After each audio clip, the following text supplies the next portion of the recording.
아버지의 뜻대로 하는 자가 내 형제요 자매요 어머니니라 하시더라. 아멘.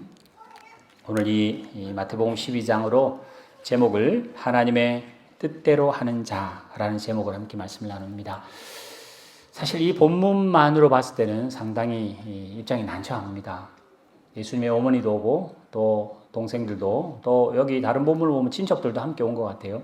근데 예수님께서 마치 안 만나 주십니다. 그러면서 누가 내 어머니고 누가 형제냐 이러면서 이걸로 봤을 때는 해석하기가 정말 어렵습니다. 조금 더 넓게 해석을 해서 정말 예수님이 복음 때문에 바쁘시니까 그럴 수도 있겠지라고 아무리 이해해도 그렇게 해석할 수는 없습니다. 근데 지금 우리가 신약 성경의 연대기로 읽잖아요. 연대기를 읽으면 이런 일들의 많은 문제가 해결될 수 있습니다. 이 본문이 이 마태복음에만 기록된 건 아니고 마가복음 3장과 누가복음 8장에 똑같이 기록이 됩니다. 사람들의 입장이 조금씩 다르게 예수님을 하나님으로 볼 건가, 예수님을 사랑으로 볼 건가, 예수를 구주로 볼 건가 입장에 따라 그 사복음서가 조금씩 시각이 달라서 복음이 4개 있잖아요. 모르는 사람은 예수가 마치 4번 죽은 것처럼 잘못 오해하는 입장이 다 다릅니다. 그래서 이 마태복음은 금방 읽으셨으니까 마가복음을 제가 한번 보여드리겠습니다. 마가복음 3장을 보면 집에 들어가십니다. 무리가 다시 모임으로 식사할 겨를도 없이 많은 사람이 주변에 있고 또 하나님 나라를 복음을 설명하다 보니까 정말 정신이 없습니다. 그때 예수님의 친척들이 예수가 저러고 있다는 걸 듣고 그를 불러가 아니라 붙들러 잡으려고 집 나간 사람을 잡아오는 것처럼 예수를 붙들러 나오니 이는 예수가 미쳤다고 생각했답니다. 이 본문 여러분 성경에 어제 들어간 것도 아닌데 항상 있었을 텐데 이 부분 좀 새롭게 보여지지 않을까 싶습니다. 예수의 친척들이 예수가 사역하는 그곳에 가서 예수를 붙잡고 가고 싶답니다. 왜요? 미쳤으니까. 혹시 여러분 주변에 정말 소위 말하는 미친 분들을 보셨는지 모르겠습니다. 2번 본 적이 있는데 한 분은 둘 다 청년이었습니다. 하나는 자매고 하나는 형제였는데 형제는 계속 교회에서 계속 기도하고 정말 좋아졌습니다. 나아졌어요. 근데 자매는 컨트롤이 안 되더라고요. 우리 교육자 여러 사람이 붙어도 정말 컨트롤이 안 돼 병원이 결국은 이제 싣고 왔습니다. 어떻게 할 도리가 없을 정도로 정말 자매가 힘이 정말 세더라고요. 예수의 친척들이 예수가 사역하는데 와가지고 예수를 붙잡아 가려고 했습니다. 왜요? 예수를 미친 줄 알았었어요. 왜 이런 일이 갑자기 벌어졌을까? 나는 다른 사람도 아닌데 여기 바리새인 서기관도 아닌 예수의 친척들이 그래서 계속 일단 읽어보겠습니다. 예루살렘에 내려가 서기관들이 바알세부를 힘입어서 귀신을 쫓아낸다. 근데 이 본문도 마태복음 12장의 바로 앞에 보면 이제 안식일을 논쟁 때문에 한판 붙고요. 또 표적을 보이라 할 때 요나 표적 말고는 볼 게 없다 그러고 또 귀신 들린 사람을 귀신을 쫓아내니까 유대인들이 뭐라고 그러냐. 귀신을 쫓아내는 거 보니 능력은 있는데 그 능력은 귀신이 준 거다. 왜냐? 너는 우리 편이 아니기 때문에 그렇다. 네가 하나님의 사람이라면 하나님의 아들이라고 말할 수도 없을 뿐만 아니라 안식일도 잘 지켰을 거고 율법도 100% 지켜야지. 율법은 다 어기고 하면서 귀신을 쫓는다. 너는 분명히 바알세불, 귀신의 임금이 바알세불을 힘입어서 귀신을 쫓아내니까 너는 우리 편 아니다라고 말합니다. 예수님 그러죠.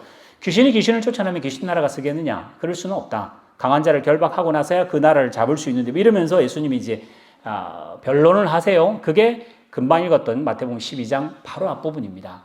자, 넘겨주세요. 예수께서 그들을 불러다가 비유로 말씀합니다. 사탄이 사탄을 어떻게 쫓아내겠느냐? 그러면 그 집이 못 쓴다. 넘겨주세요. 내가 진실로 너에게 이르노니 사람의 모든 죄와 모든 모욕 일을 하는 것은 사함을 얻을 수 있다. 무슨 죄든지 다 사함을 받을 수 있다. 근데 딱 한 가지. 성령을 거스르면 안 된다. 그러니까 성령이 귀신을 쫓아냈는데 귀신이 귀신을 쫓아냈다고 뒤집어 씌워서 그렇게 하면 성령을 모욕하는 것이니 그거는 용서 못 받는다. 이건 소위 말하면 예수님께서 그들을 아주 심하게 질타하는 행위라고 볼 수 있겠죠. 다른 건 다 용서해도 성령이 하시는 일을 가로막거나 방해하면 절대 그는 용서 못한다. 다른 데는 다 용서할 수 있다. 그러면서 29절 성령을 모독하는 자는 영원히 사함을 얻지 못하며 영원한 죄가 될 것이다. 이는 그들이 말하기를 예수가 더러운 귀신이 들렸다 합니다. 계속 넘겨보세요. 그때 예수의 어머니와 동생들이 와서 밖에 서서 사람들이 봅니다. 예수를 부릅니다. 여기는 무리가 돼 있죠. 우리 아까 마태복음에는 한 사람이라고 돼 있어요. 무리가 예수를 둘러있기 때문에 그 무리 중에 한 사람이 말했고 그 무리들이 또 이렇게 사람들이 많이 있으니까 바로 못 들어가니까 당신의 어머니와 동생들이 누이들이 밖에 왔답니다 라고 하니까 예수님께서 누가 내 어머니며 동생이냐 둘러앉은 제자를 보시면서 내 어머니와 내 동생들이다. 그러니 12제자만은 아닌 것 같아요. 내 어머니다, 내 동생이다 이렇게 하는 거 보니까 더 많은 사람들이 있었을 것 같습니다. 그러면서 이제 우리가 읽었던 누구든지 하나님의 뜻대로 행하는 자가 내 형제요, 내 자매며 어머니다 그랬습니다. 다시 본문으로 다시 돌아와서요. 왜 예수님이 이런 반응했을까? 예수님의 어머니와 예수님의 그 동생은 뭐하러 왔을까요? 예수 잡아가러 왔습니다. 예수가 하는 짓이 귀신 짓이고 예수가 하는 짓은 미친 짓이니까 말리러 갔습니다. 참 그거 보면 어렵죠. 말이 안 돼. 예수님의 동생들은 뭐 접어두고라도 마리아는 사실은 그런 자기 몸으로 난 또 그리고 천사와의 그 관계나 이런 모든 그 기적들이 있었는데도 불구하고 마리아가 저렇게 됐습니다. 왜 저렇게 됐을까요? 그런 상황이 그렇습니다. 이게 무슨 말이냐? 바리새인과 서기관들과 그 당대 모든 정치, 경제, 종교 모든 것을 잡고 있는 그 하이 클래스에 있던 모든 사람들은 예수를 귀신으로 예수를 대적하는 세력으로 서 있었는데 그러면 이 세상이 예수만 대적할 것인가? 아니요. 지금 우리 하는 것처럼 가족들 다 들춰내는 거예요. 지금은 SNS가 있고 인터넷이 있으니까 지금은 인신공격을 가족들을 할 수 있을까? 예전에도 사람은 똑같습니다. 예수를 공격하면 예수가 지금 당장 안 되면 형제들을 공격할 것이고 또 그 친척들을 공격할 것이고 또 나사렛이라는 동네는 예수님 당대에 100명밖에 안 살았습니다. 다 친인척 관계입니다. 다 거기 있는 사람들이 나사렛에 있는 사람을 몽땅 다 싸잡아가지고 유대인 그 사회에서 아마 왕따를 시켰을 겁니다. 그래서 어떤 일이 벌어지냐. 예수가 메시아고 아니고 관계하지 말고 피해를 보지 말자.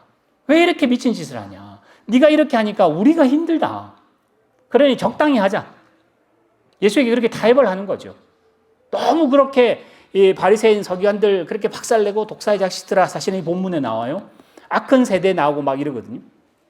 그렇게 하지 말고 적당히 하자, 적당히. 그러면서 예수의 어머니와 그 동생들과 친척들이 와서 예수를 말리려고 할 즈음에 예수님께서 누가 내 어머니고 누가 내 형제입니까? 그렇게 말하면서 결국은 하나님의 뜻대로 행하는 자가 내 형제요, 내 자매고 내 어머니입니다 라고 말하는 것이 오늘 이 본문입니다. 그럼 충분히 처음에는 그냥 그 본문만으로는 이해하기 어려운데 우리 형편이 그렇습니다. 우리 주변에도 이단에 빠진 분은 말할 것도 없습니다만 이단에 빠진 분들이 한 분 있으면 가족을 다 제쳐놓고 온 가족을 그냥 박살을 내는 것들 여러분 혹시 주변에 보셨을 수 있습니다. 그래서 그 사람 때문에 모든 가족들이 가서 말리고 해도 뭐 도저히 안 되는 그런 거 여러분 주변에 혹시 들어보셨거나 아니면 주변에 있을 수도 있습니다. 딱 그 형태가 지금 예수님에게 벌어진 상황입니다. 오늘 이걸 보면 사실 우리의 신앙도 불이 당하면 내려놓을 수도 모르겠습니다. 예수의 어머니도, 예수의 형제들도, 예수라고 하는 자가 메시아라는 그 말 한마디 때문에 내가 피해를 본다면, 아니 덕보는 걸 접어두고라도 그냥 조용히 살면 좋겠는데 예수가 저렇게 들쑤시고 다니니까 온 세상이 뭐 그때는 그 유대인이 다 했을 거 아니에요. 그 사람들이 우리를 이렇게 손가락질하는 걸 참지 못했을 겁니다. 그래서 도저히 안 되겠다 생각하고 예수를 붙잡아 가려고 왔던 그 어머니와 형제들에게 누가 하나님의 가족이십니까? 라고 예수는 우리에게 반문합니다. 오늘 이 시대는 복음으로 덕을 보고자 하는 시대지 복음으로 박해나 고난받고자 하는 세대는 절대 아닙니다. 그런 모습 볼 때 우리가 뭘 가지고 슬퍼야 되느냐? 내가 하는 일이 잘 되고 못 되고 정말 중요하죠. 온통 24시간 그 생각을 하고 여러분 사셔야 됩니다. 이런 혼란과 위기의 상태에 내가 잘못 편성하면 쪽박을 찰 것이고 내가 좀 잘해서 지혜롭게 하면 대박이 날 것인데 어떻게 내가 선택할 건가? 여러분 골머리를 앓잖아요. 그런 세상에 손해본다. 예수 믿는다는 것 그거 하나 때문에 무시를 당하고 멸시를 당하고 세상 사람으로 하여금 거절을 당한다는 것은 정말 우리에게는 어려운 시대입니다. 그래서 가면 갈수록 믿음을 보기 어려운 시대에 삽니다. 믿음은 보되 이익을 봐야 됩니다. 믿음은 이때 인정을 받아야 됩니다. 믿음은 이때 대접받지 않으면 믿음이 믿음되지 못하는 시대를 실제로 살아갑니다. 사실 우리는 여기 나오는 어머니와 그 동생들의 상태를 우리하고 똑같다 본다면요. 우리는 우리의 그 카테고리를 주로 뭐라 하냐? 우리는 혈련으로 합니다. 혈연 아니면 믿을 수 없기 때문에 그렇습니다. 특히 이민사회 같은 경우는 우리 주변에 있는 중국이나 베트남이나 이런 공동체들은 또 특히 인도도 그런 것 같아요. 굉장히 혈연으로 묶여져 있습니다. 우리 한인들은 혈연이라고 하지만 혈연이 그렇게 많지 않고 역사가 짧다 보니까 우리는 각각 있는 것처럼 참 보여서 참 약해 보이고 혈연이 되어 있는 그런 사람들은 뭐 아주 대단한 세력을 가진 듯 보이는 것이 우리 이민사회 더 그렇죠. 그건 뭐 당연할 겁니다. 우리가 아는 뭐 세계적으로 아는 뭐 이태리에 있는 그런 조폭이나 뭐 홍콩에 있는 조폭이나 이런 사람들은요 뭘로 그 자기들을 보호하죠? 혈연을 합니다. 어떤 것보다 혈연이 제일 중요하고 물은 피보다 강하기 때문에 하는데 성경을 자세히 보면 피보다 강한 게 하나 더 있습니다. 부부입니다. 부부는 뭐라고 그러죠? 전제가 부모를 떠나 혈연을 떠나 혈연하고 아무 상관없는 두 사람을 하나님과 우리 예수와 우리 부부 어떻게 뭐 가사나 뭐 유행가처럼 정말 저 하나 없으면 남이 되는 있으면 남이 되고 한다는 정말 우리가 인정할 만한 그리고 요즘은 뭐 젊은 사람 아니라 나이 드신 분들도 이혼을 굉장히 쉽게 하는 그런 세상에 피보다 더 강한 것이 하나 있는데 가족이라 부부라 그렇게 성경이 이야기합니다. 그래서 그 철학자 그 이야기예요. 둘이서만 할 수 있는 유일한 게 있는데 하나는 가정이다. 하나는 교회다. 그렇게 말하는 신학자가 있어요. 우리는 내하고 가족이라고 하는 테두리를 오늘 대부분 다 혈연으로 둡니다. 그 다음에 또 그거보다 조금 더 하면 뭐 혈연은 아니면 우리는 지역에 둡니다. 학연을 둡니다. 경험을 둡니다. 많은 시간 동안 내가 함께 있었다는 것 때문에 둡니다. 우리 성도들 같은 경우 같은 교회라는 것이 굉장히 우리는 꽁꽁 묶여 있습니다. 그리고 주님에게 주님 우리는 같은 교회잖아요. 주님은 그거 말 안 합니다. 하나님 우리는 혈연이잖아요. 우리는 같은 지역에 있잖아요. 우리는 같이 이익 공동체잖아요. 주님의 대답은 하나님의 뜻대로 행하는 자여야 하나님의 가족이라고만 유일하게 말합니다. 이게 어렵습니다. 이게 어렵습니다. 사실은 우리 주변에도 함께 묶이고자 하는 그것들이 많잖아요. 이익이 돼야 되고 아까 말한 것처럼 뭐 어제는 저기였지만 이익이 같으면 또 동지가 되고 지금 아까 우리 장로님 기도하신 것처럼 전 세계가 이게 어떻게 재편이 될지 정말 궁금하기도 하고 지금 누군가는 벌써 3차 세계대전은 시작됐다. 벌써 전초전은 벌써 시작된 상태라고 말할 정도로 굉장히 복잡합니다. 그때 줄 잘못 쓰면 죽습니다. 여러분 뭐 대표적으로 터키라는 나라 아시죠? 지금 튀르키예라고 이름이 바뀐 그 나라도 정말 그 1차, 2차 세계대전에는 세계를 제패하는 우리는 관심에는 별로 없었어요. 근데 세계를 제패하는 오스만이었는데 줄을 잘못 써가지고 전쟁 때 독일을 손잡아서 그 나라가 쪼개지고 뭐 엉망이 되어버리고 지금은 정말 살기 힘든 나라가 되어버렸습니다. 우리는 하나님의 가족이라는 게 뭐 그렇게 중요할까? 그건 별로 안 중요하게 삽니다. 예수의 어머니조차 내 얼굴이 중요하고 내가 당장 불편한 게 중요하고 내가 당장 손해보는 것은 굉장히 싫습니다. 예수를 말려서라도 그걸 막고 싶은 생각이 드는 어머니, 드는 그 동생들에게 예수님께서 무시하시거나 그를 아니라고 말하는 게 아니라 바른 길을 가고자 하고요. 결국 마리아와 이 동생들은 우리가 아는 야고보라고 하는 야고보서 쓴 게 예수님의 동생이라고 우리는 알고 있거든요. 그러니까 분명히 그들은 하나님의 백성입니다. 근데 뭐냐? 하나님의 가족 되는 걸로 그게 아니라 가족으로 성장해 가기를 예수님께서 바른 길을 보이신 것이 오늘 이 본문입니다. 그래서 제가 주보에 이제 세 가지 제목으로 간단하게 했던 것처럼 예수를 바알세불로 같이 연결시키는 것이 우리입니다. 이익이 되면 아멘이지만 이익이 안 되면 내 얼굴이 깎이거나 내 마음을 상하게 하면 우리는 예수를 예수라고 인정 안 합니다. 뭐 부인까지는 안 하지만 침묵합니다. 모르는 척합니다. 그 시대를 지금 실제로 사는 것이 우리입니다. 유럽이 망하고 있고 유럽의 교회가 이제는 영국이 천교지가 돼버렸어요. 우리나라에 처음 성경을 들고 온 로스 목사님이라는 분, 우리나라 처음 와서 대등광에서 피를 뿌렸던 토마스라는 분, 그분이 배출했던 그 교회 한인들이 목회합니다. 영국 사람들 없습니다. 한인들이 들어가서 교회를 지금 유지하고 있습니다. 선교지가 돼버렸습니다. 여러분 영국이라는 나라 정말 뭐 대책 없어 보이잖아요. 코로나인데도 불구하고 축구 보려고 그렇게 미친 듯이 모여있는 거. 그래서 누군가는 영국을 보고 3S인데 스포츠, 스피드, 섹스 이 세 개 말고는 영국 사람은 관심이 없다 할 정도로 장로교회의 기반이고 청교도의 기반이고 온 세계를 복음으로 마치 물들일 것 같은 나라가 완전 뒤집어졌습니다. 완전히 바뀌었습니다. 그건 뭔 나라 이야기일까요? 저는 그거는 우리 세대가 가기 전에 호주가 그렇습니다. 우리 세대가 가기 전에 한국 교회가 그렇게 될까 두려운 게 아니라 너무 분명히 보이는 것 같이 보입니다. 그거는 코로나 때문에 더 밀린 것 같아요.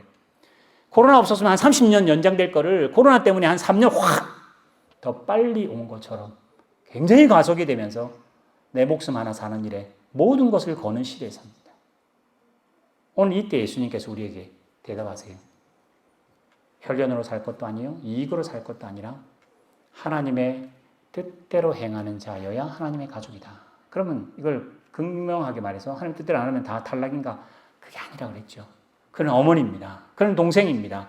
아까 우리 축복기도 하고 우리 온 가족 예배로 어쨌든 자녀들에게 어른들의 예배와 함께 또 이런 것들을 보게 만드는 것은 지금 우리 아이들이 코로나 시대에 이렇게 교회 학교 줌으로 하면서 나중에 30년 후에 무슨 생각, 내가 어렸을 때는 다 온라인으로 예배 드렸다면 이런 추억만 있지 아빠, 엄마와 함께 손잡고 기도하는 그런 일들이 사실은 추억으로 없게 된다면 추억도 없는데 어떻게 하시겠습니까? 오늘 여기 나오는 예수님이 가족이라고 말하고자 하는 것은 세상의 가족뿐만 아니라 하늘나라 가족으로 더 성장하고 더 성장해서 세상에 땅 딛고 살지만은 그러나 하나님의 백성으로 살아가라고 오늘 그 어머니와 그 형제들에게 지금은 모르고 아마 마음이 아프고 이해가 안 되고 아마 이 예수님의 가족들은 굉장히 속상했을 것 같습니다. 그럼 예수님은 속 안 상했을까요? 믿음 없는 어머니 보고 하나님이신데 믿음 없는 형제들 보고 얼마나 울며 그들을 위해서 기도했겠습니까? 오늘 이 시대에 우리가 이 자리에 서야 합니다. 그래서 저도 하나님의 뜻대로 하나님의 뜻이라는 단어를 여러분 보시면 한 4, 50개 나옵니다. 구약부터 신약 전체. 여러분 대표적으로 아는 거예요. 하나님 뜻은 항상 기도하고 쉬지 말고 기도하고 범사에 감사하고 하는 그런 일들이 항상 감사하고 하는 그게 하나님의 뜻이다라고 딱 명제처럼 나오니까 그렇게 볼 수 있잖아요. 그러나 여러분은 하나님의 뜻대로라고 하는 거를 대부분 내 뜻과 비교해서 내가 이해 안 되면 하나님 뜻이 아닙니다. 내가 이해돼야 됩니다. 그래서 늘 우리는 세상의 기준이 하나님의 뜻인 양 우리는 살아가는 한계가 있습니다. 아까 제가 말씀드린 것처럼 아무리 지지고 볶아도 혈연이면 하나님과의 관계보다 더 중요했던 어머니처럼 형제들처럼 이익이면 하나님 나라보다 더 중요한 것이 지금 이 시대에 자본주의로 살아가는 우리들에게 하나님 뜻이 무엇일까? 여러분 더 고민하시고요. 늘 하나님의 뜻을 물으셔야 됩니다. 저는 더 복잡한 설명이 사실은 우리에게 있어야겠습니다만 하나님의 뜻을 이렇게 정의하고 싶습니다. 하나님의 뜻대로 사는 사람들은 교회이어야 되거든요. 근데 우리나라를 제가 폄하하는 건 절대 아닙니다. 저와 우리들을 폄하하고 하려고 합니다. 하나님께서 우리나라 교회에 은혜 주셔서 정말 한때는 4,500만 이야기할 때 1,200만 명이 교회의 성도라고 말했습니다. 그러면 거의 4분의 1을 넘어서 3분의 1까지 될 만큼 정말 하나님께서 우리나라를 은혜 주셨다고 말했는데 그 1,200만, 1,000만 명 중에 구원받은 사람은 1,000만 명이라 할지라도 하나님의 뜻대로 사는 사람은 몇 명일까라고 물어본다면 그게 1,200만에서 몇 명을 잘라내야 될까? 나는 잘리지 않을까? 나는 예수를 믿고 구원받았으나 하나님 뜻대로 사느냐? 내 가치관으로 세상이 말해주는 그 가치관으로 그 기준으로 살았느냐? 뒤돌아보면 우리나라 교회는 자신이 없습니다. 왜요? 지금 우리가 처해 있는 우리나라의 교회의 위상을 보면 알 수 있잖아요. 70, 80년대 교회가 부흥하면서 같이 부흥해 갑니다. 부흥이 답인 줄 알았어요. 부흥하면 하나님의 은혜라고 생각했고요. 부흥은 하나님의 모든 것이 다 용납이 되는 때였습니다. 그러나 구원은 얻었어도 교회가 교회다운 소리, 교회가 교회답게 서 있지 못하는 것을 우리는 실상에서 압니다. 지금 저와 여러분이 그렇습니다. 교회에 오면 성도 같습니다. 그러나 교회를 벗어나는 순간 세상 사람 같습니다. 우리 지금 아이들이 혼란을 겪는, 이민자들이 혼란을 겪는 거 있잖아요. 집에 오면 한국애가 아니야. 밖에 나가면 호주애도 아니고, 이것도 저것도 아닌 중간에 치여 있어서 저기 가도 여기 가도 그 정체성을 어떻게 하기 참 어려운 게 지금 우리 아이들, 우리 뭐 부모 세대야 아예 호주 살아도 한국 사람으로 살아가니까 그나마 뭐 그렇다 손 치더라도 우리 아이들이 그렇잖아요. 우리가 그렇습니다. 교회 오면 세상 사람 아닌 것 같잖아요. 세상을 나가면 오늘 성도 아닌 것 같습니다. 왜 그럴까요? 우리가 생각하는 가치관은 세상의 가치관하고 똑같기 때문에 그렇습니다. 단지 하나 다릅니다. 예수 믿어서 복을 받아야 됩니다. 예수 믿어서 성공해야 됩니다. 예수 믿어서 무시당하면 안 됩니다. 라고 하는 것으로 우리나라 교회들이 이해하고 아멘하고 알다 보니 세상에 나가서 하나님의 뜻이라는 것은 말하지 못했습니다. 여러분 뭐 저보다 여러분은 사회생활을 하시니까 더 잘 아시고 저도 늘 어렵습니다.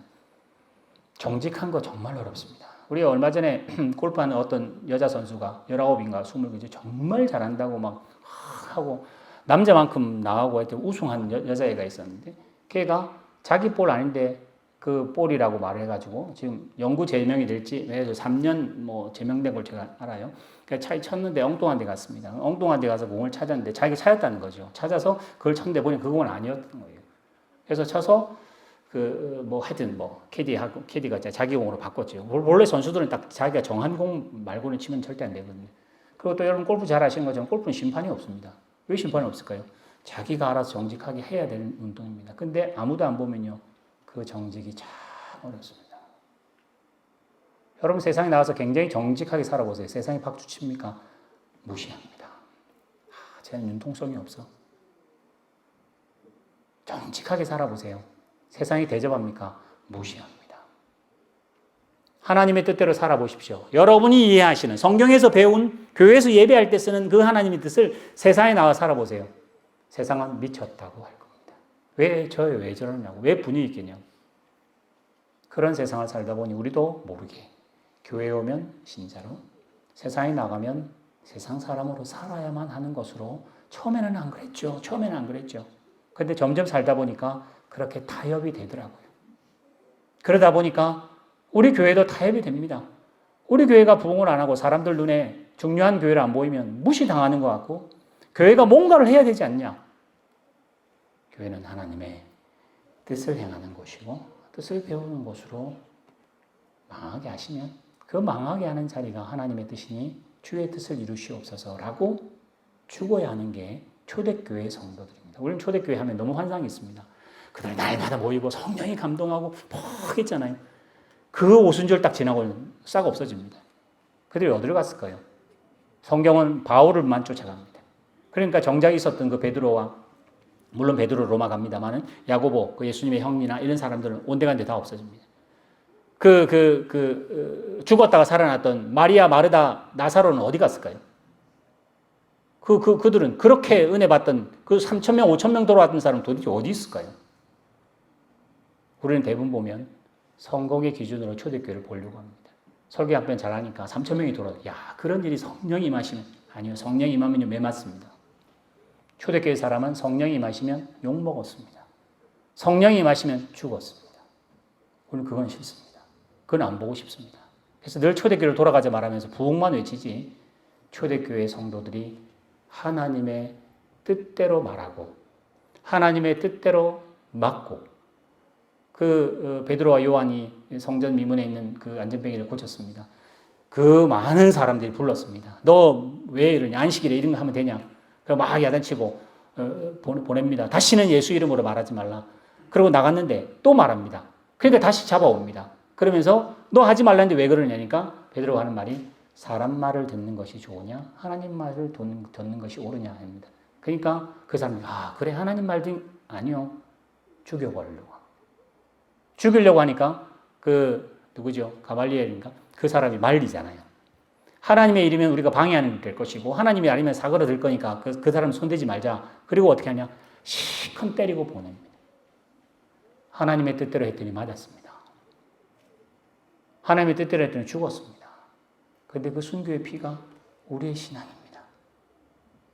우리 한국의 순교의 피들이 우리의 신앙이라고 하는데 우리는 하나님의 뜻대로 죽은 사람의 피를 밟고 교회는 쓰는데 우리는 꽃이 되고 싶고 우리는 그런 거 싫습니다.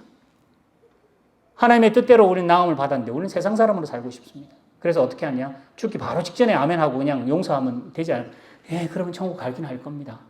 그러나 하나님의 가족을 가족답게 살지 못하다가 가셨을 겁니다. 여러분, 하나님의 가족, 하나님의 성도됨에 저도 그렇고 여러분도 그렇고 그 가치와 그 존귀함을 우리는 잘 모릅니다. 모른다고 뭐 나쁜 건 아닌데 정말 우리는 모릅니다. 하나님의 자녀의 그 자존심이 뭐냐? 하나님의 말을 아무도 하지 않을 때 나는 하고 있어야 되는 자리입니다. 아무도 세상을 다 따라가고 아무도 하나님 편으로 편들지 않을 때 눈물을 흘리며 그 자리에 나는 편들겠습니다 라고 골방으로 가는 사람이 이 시대에 찾는 하나님의 뜻대로 하는 사람일 텐데 저도 어렵습니다. 저도 못하겠습니다. 저도 목회를 하면서 이것이 인정되지 않고 거부되고 힘들어지고 뭔가 효과가 없으면 저도 싫습니다. 그러나 늘 고민하죠. 내 뜻대로 될 것인가? 하나님의 뜻일 것인가? 늘 고민합니다. 답 없는 것 같습니다. 그래서 제가 요즘 점점 힘들어지는 게 이거 죽을 때까지 이러다가 고민만 하다가 죽겠다는 생각을 합니다. 앞으로 제가 몇 살까지 살지 모르지만 30년 더 산다 합시다. 30년 동안 이 고민해야 돼. 답답합니다. 그 답답함을 성령이 도우시겠죠. 성령이 우리의 탄식함을 아시겠죠. 여러분이 이 답답한 마음과 참 세상으로 이 하나님의 권세로 세상을 한번 뒤엎고 싶고 하나님의 강력한 역사가 우리 교회를 통해서 뭔가 하고 싶은 이 욕심과 하나님은 참으라고 하시는 이것을 어떻게 견딜지 저도 모르겠습니다. 기도해야 합니다. 점점 세상은 어려워질 것 같습니다. 여러분 스스로 봐도 우리 교회 학교나 이 세상의 젊은 세대를 보면서 특히 한국은 더 안 납니다. MZ세대는 목사님이 설교하거나 전사님이 설교하면 꼰대라고 다 생각하고 아예 듣지도 않는답니다. 자기들은 훨씬 더 앞서가 있기 때문에 자기들 더 많은 걸 알기 때문에 그 복음 가지고 말하는 건 별로 그건 당신 생각입니다 라고 하는 시대를 가지고 있답니다. 결론으로 성경에 많은 결론이 있습니다. 그러나 바울이 말하는 하나님의 뜻대로 사는 자를 골로새서는 에베소서, 골로새서, 빌립보서 다 있습니다. 똑같은 패턴인데 한번 보여주세요. 이걸로 결론을 내주십시다. 그러므로 하나님의 택하사 하나님의 택했답니다. 하나님이 우리를 낳았답니다. 하나님이 예수를 죽이고 십자가의 해산의 고통을 우리를 낳았답니다. 거룩하고 사랑받는 자입니다. 우리가 그럼 어떻게 해야 되느냐? 긍휼하라 합니다. 그게 하나님의 뜻이랍니다. 긍휼, 말이 긍휼이지 쉽지 않습니다. 긍휼은 가진 사람이 하는 게 아닙니다. 막 난동 부리는 사람은 긍휼이라고 말하지 않잖아요. 힘 가지고 누를 때는 긍휼이라고 말하지 않잖아요. 긍휼, 자비, 겸손, 온유, 오래 참음 하면 세상은 무시합니다. 그런데 하나님께서는 우리에게 오래 참으라 합니다. 아까 우리 아이들과 함께 사랑장 읽었잖아요. 사랑은 번쩍이 아닙니다. 사랑은 허니문이 아닙니다. 사랑은 참는 거라고 합니다. 여러분 참을 만한 걸 참는 거는 그냥 인내라고 그러죠. 신앙이라고 말 안 합니다. 참는 그 한계를 넘었을 때 신앙이 발동합니다.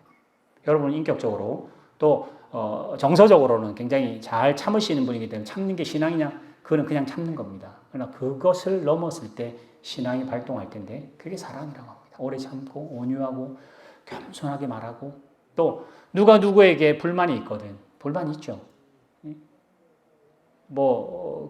헨리 나우엔인가요? 그 사람이 가정 이야기하면서 가장 살기 싫은 사람과 사는 게 가족이라고 그렇게 하여튼 가족에 대해서 굉장히 이면서도 그 가족이 기적과 같다라고 말을 하는데 또 가장 많은 상처들은 사실 가족 안에 있죠. 누가 누구에게 불만이 있거든 서로 용납하여 피차 용서하되 이까지는 괜찮습니다. 그래 용서하지 마음 먹고. 근데 그 기준을 주님이 우리를 용서한 것처럼 하랍니다. 이러면 나는 복이지. 이러면 안 되지. 이건 너무 높잖아요. 하랍니다. 하세요. 실패해도 또 하시랍니다. 죽을 때까지 하시랍니다. 죽을 때까지. 내가 너 용서 못해서 미안하다고 죽더라도 계속 하랍니다. 이 모든 것 위에 또 사랑을 더하랍니다. 이는 온전히 매는 띠니 넘겨주세요. 그리스도의 평강이 너희 마음을 주장하게 하라. 너희는 평강을 위해서 한 몸으로 부르심을 받았나니 너희는 또한 감사하는 자가 되랍니다. 아까 제가 우리 한국교회 폄하한다고 제가 말씀드렸는데 한국교회는 교회에서는 열불납니다. 교회에서는 은혜가 큽니다. 큰 목소리를 찬양하고요. 뭐 울고 모든 걸 다 감정 해소합니다. 세상 나가면 감사 안 합니다. 우리는 감사 안 합니다. 여러분 특히 서울 같은 경우 뭐 예전에 제가 그 부목사를 섬기는 교회도 그랬습니다만 거기는 목사님들이 설교 한 5분만 길게 하면요. 주차 때문에 난리가 납니다. 교회 안에서 은혜 다 받고요. 주차장에서 맨날 싸웁니다. 주차장에서 정말 많이 싸웁니다. 그러니까 왜냐면 자기가 자기 성도는 잘 모르거든요. 차를 이따구로 세우고 차를 저리고 사고 많이 납니다. 여러분 이거를 뭐 그 사람들을 제가 폄하하는 게 아니라 우리 생활 자체가 예배하러 오는 거는 근본이 감사로 예배하러 오는 거예요. 예배 드려서 딱지 받아서 뭔가를 청구하려고 오는 게 아니라 한 주간 하나님 은혜 주신 걸 감사해서 표현으로 예배하는, 그러니까 예배 자체가 감사의 표현이어야 되고 여러분이 헌신하고 헌금하고 또 제물로 바쳐서 내가 나중에 대박이 아니라 하나님이 나를 먹이고 살리고 공중에 나는 새와 풀을 입히고 먹이시는 것처럼 나에게 주심을 감사하는 표현으로 하나님께 드리는 감사의 제물이 모든 구약의 예배입니다. 우리는 감사 안 합니다. 감사할 만할 것만 합니다. 그러나 성경은 감사합니다. 범사에 감사합니다. 항상 감사합니다. 예배로 감사합니다. 그리스도의 말씀이 너희 마음에 충만히 거하여 모든 지혜로 피차 가르치고 권면하고 시와 찬미와 신령한 노래를 부르고 감사하는 마음으로 하나님께 찬양하며 무엇을 하든지입니다. 무엇을 하든지. 선한 일 할 때만이 아니라 세상이 나를 악한 일을 하더라도 나를 무시하고 힘든 일이 있어도 주의 이름으로 하고 그를 힘입어 하나님께 감사합니다.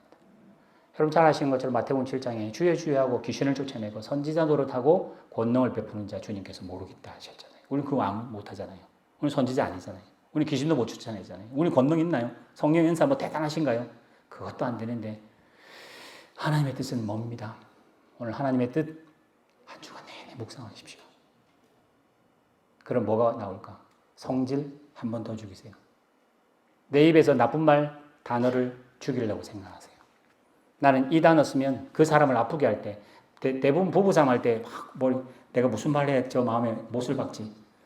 그 생각 좀 멈추시고 내가 무슨 말하면 그 사람 팍 기죽는 거 그런 단어 쓰려 하지 마시고 우리 문화가 자꾸만 비꼬고 하는 문화 그걸 안 하려고 애를 쓰시고 어쨌든지 조금이라도 손해봐도 조금 더 정직하려고 애쓰시고 그러다 보면 하나님의 뜻을 이루었다. 작은 일에 충성했으면 난 참 큰일이다. 그래서 우리 얼굴에 우리 입술에 밖에서 이기시는 성도 되시고요. 교회 안에서는 지고 교회 안에서는 참고 교회 안에서는 어쨌든지 한 가족이라고 하는 것을 표현하시는 여러분 되시기를 주님 축원합니다. 기도하겠습니다. 하나님 아버지 하나님의 사람으로 하나님 앞에 쓴다고 말하지만은 하나님의 뜻은 외면하고 세상의 가치로 하나님께 늘 들이댑니다. 하나님, 우리 이 시간 우리 성도들 새 사람으로 살아갈 수 있도록 하나님께서 함께하여 주시옵시고 성령으로 살아갈 수 있도록 기도하게 하여 주시옵소서. 우리 힘으로는 할 수 없습니다. 우리는 세상에 살기 때문에 세상의 그 가치가 너무나 큽니다. 아무리 죄와 사망의 법이라고 말을 해도 다 그렇게 그 방향으로 보고 있는 세상에 던져져 있으니 참 힘듭니다. 하나님, 이제는 우리 성도들에게만 생명이 있고 우리에게만은 찬송이 있고 우리에게만은 감사가 있고 세상이 알지 못하는 하나님으로 살아가는 자존감으로 자신감으로 하나님의 자녀 그 책임과 그 권세를 세상은 인정하지 않아도 우리 성도들은 또 우리 자녀들은 그것을 향해서 나아가는 하나님의 뜻을 행하는 자 되게 하여 주실 줄 믿사오며 이 모든 말씀 예수님의 이름으로 기도드리옵나이다. 아멘.